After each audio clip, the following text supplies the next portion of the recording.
Dr Russell-Norman. Thank you, Mr Chair. Thank you for that intervention by the Minister of Finance. The Minister of Finance acknowledges the problem of debt that the government has, and yet the government has chosen not to use the instrument that actually would have resulted in a reduction in government debt, and that is a temporary earthquake levy. Mr Chair, the way that a temporary earthquake levy would work is that if we were to strike it at 1.5% on incomes between $48,000 and $70,000 and 3% on incomes above $70,000, and at the same time we were to delay the cut to the company tax rate, which is due to drop shortly, we could raise around $1 billion a year in a temporary earthquake levy. Now, for someone earning $50,000 a year, that would be an extra 50 cents a week in tax. For someone earning $70,000 a year, it would be an extra $6 a week in tax. And for someone earning $100,000 a year, it would be an extra $23 a week in tax.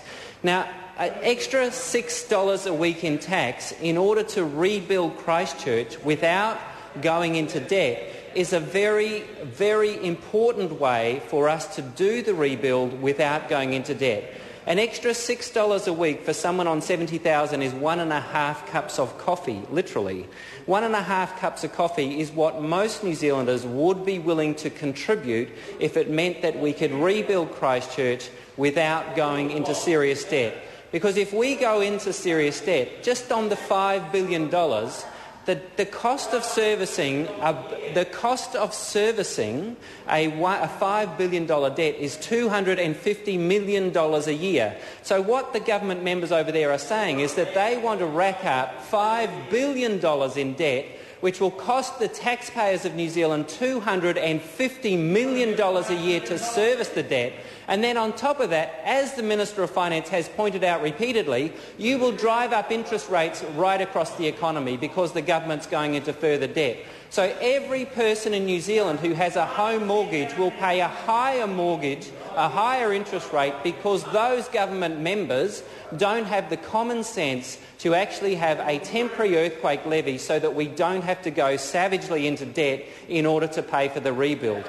Those are one of the options that we have on the table. It is an option that the Minister of Finance and the government has chosen not to take, and I think that that is a mistake, because we have an opportunity to reach out to New Zealanders who are willing to contribute to the rebuild of Christchurch so that everybody kicks in a few bucks a week right across the country, and over the course of a few years we pull together the money we need to pay for the rebuild.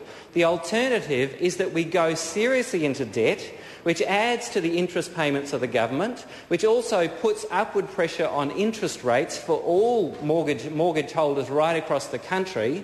Actually, you have a choice here. We will end up paying a temporary earthquake levy, or we will end up paying higher mortgages on our homes, so that we will pay the money to the overseas lenders, or we will pay the money to ourselves and not go into debt to pay for the Christchurch rebuild. These are the genuine options that we have before us. We can have a temporary earthquake levy, we can cut spending, or we can increase borrowing. The government's chosen to cut spending and increase borrowing. I think that they are poor choices, and we would do much better to have a much more fiscally responsible approach. Now, Mr Speaker, the other thing I wanted to touch on briefly in talking about the government's strategy is what came up during question time with the question of the price of petrol. The Prime Minister described the increase in the price of petrol as an unexpected one. There is nothing unexpected about an increase in the price of petrol. Not only is it unexpected, it is predictable. Not only is it predictable, the Greens predicted it. In fact, the price of petrol will continue to go up, Minister of Finance, and we need to factor that into our infrastructure building. It is completely insane in a world of rising petrol prices to throw all our money at new motorways. That is not a sensible, rational approach to increasing petrol prices. When petrol prices go up, you should invest in the alternatives to the private motor car and the use of petrol. Instead, the government is throwing billions of dollars at new motorway projects. There is a deep insanity and irrationality in the government when it throws more money at new motorways. And in terms of the Puhoi to Wellsford Road, we can make the Puhoi to Wellsford Road safe for $300 million instead of a $2 billion new motorway project. We've done the costing to actually make that road safe because it is unsafe. we can improve the safety of that highway for a fraction of the cost. Call the Honourable Chairman. Roger Douglas. Mr. Chairman, where are we currently economically, and how did we get into our current position? Mr. Chairman, in terms of income per person, if New Zealand was considered a state in the Anglo world, we would actually be 81st out of 82 countries. We'd be behind the Prince Edward Island, behind Tasmania, behind New Brunswick, and of these 82 countries, the only country where our per capita income, our income, is higher than is Wales. And you have to ask yourself, how did you get there? And you need to remember that 100 years ago we were actually first. 50 years ago we were in fourth or fifth position. And we might well ask, what the heck has happened since? How did we get into the mess we are? How have we managed to make ourselves so poor in relative terms? And one of the ways that if you want to look at that, you might look at where we were a few years ago compared to Singapore and where we are today. In 1960, our per capita income, or our GDP I should say, in New Zealand was three times Singapore. By 2015, maybe earlier, and probably will be, their GDP will be 3 times ours. So they've gone from having a GDP of 1/3 ours to 3 times ours. And you have to ask, how did it happen? And in a word, how it happened was productivity. Because in the end, you only get higher wages through higher productivity. And if you look at productivity per worker, in Singapore it's $182,000. In New Zealand it's $93,000. And actually, the period between 1984 and 1996, our productivity actually grew quite rapidly. It's been since 1996 that we've had the problem. And if you look at it, why is it that we have gone down and they have improved so rapidly?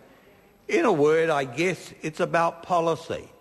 And I wanted to highlight some of the policy differences that have made the difference in terms of their growth rate, their improvement in productivity, and therefore their increases in wages. First, taxation. Taxation, Singapore has a zero tax up to 21,000 New Zealand dollars, and then 2 cents from between $21,000 and $35,000. In other words, virtually no tax until you earn beyond $35,000. You only reach their top rate of tax. You reach their top rate of tax when you earn $320,000, and that's 20 cents. 20 cents in the dollar. We, on the other hand, reach our maximum rate at 30 cents and at $70,000. And that is a major difference between Singapore and New Zealand. It's one of the reasons they've shot ahead and compared to New Zealand. The other area is expenditure. Government expenditure in Singapore is 17% of GDP.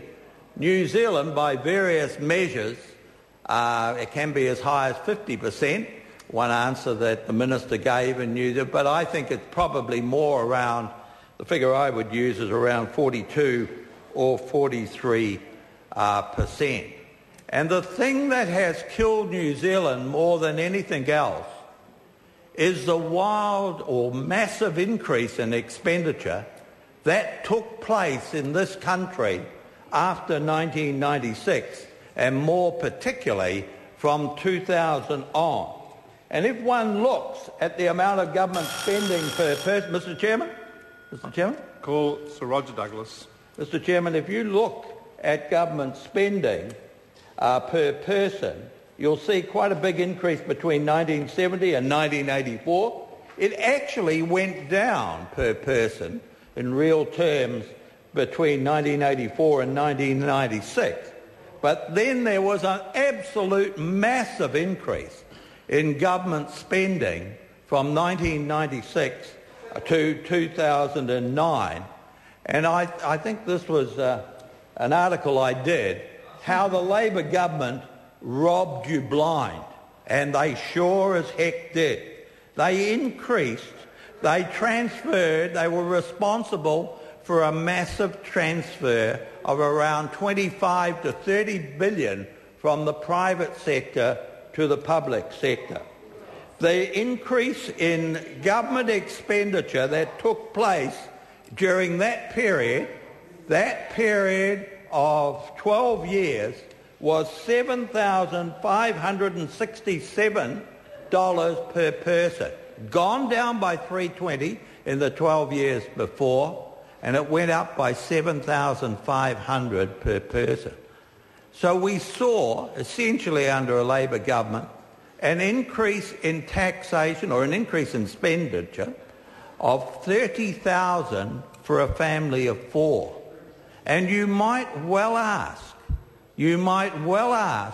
what did this country get under a Labor government when they increased expenditure by such a massive amount? It certainly went up quite dramatically under the National between 1996 to 1999, but primarily under Labor. And I think what could people have done with that 30,000, a family of four? What did they actually get for that money?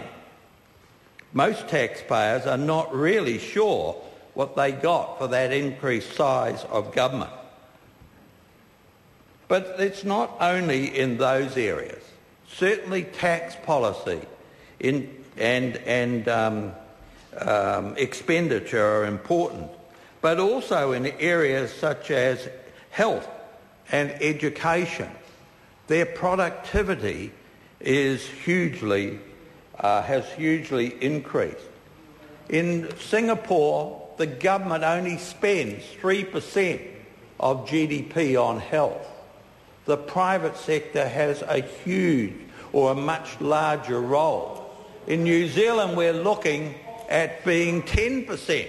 We're 9% at the moment, but it's soon going to be 10% of GDP. And under Labor, we saw not an improvement in productivity in the health area over 6 or 7 years. We actually saw the productivity of doctors in the health sector in New Zealand actually decline by 15%. We saw the decline in productivity of nurses by 11%.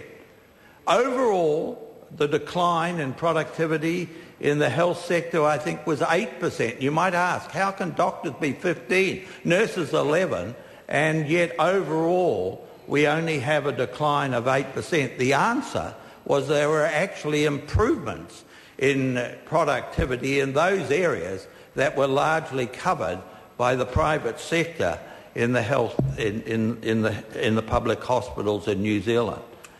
And I think, Mr. Speaker, that we need to look at where we're going, because unless we improve productivity, we're going to fall behind. We have in the public sector, in areas like health and education, we've got the wrong focus. We're focused on the wrong things. For example, we're focused on class sizes, bigger, and yet I've asked probably 100 audiences around the country, and my question, and it's my question to members in this House, hold up your hand whether you'd want to put your son and daughter in a class of 35 with a quality teacher, or a class of 15 with a mug teacher. And I haven't had anyone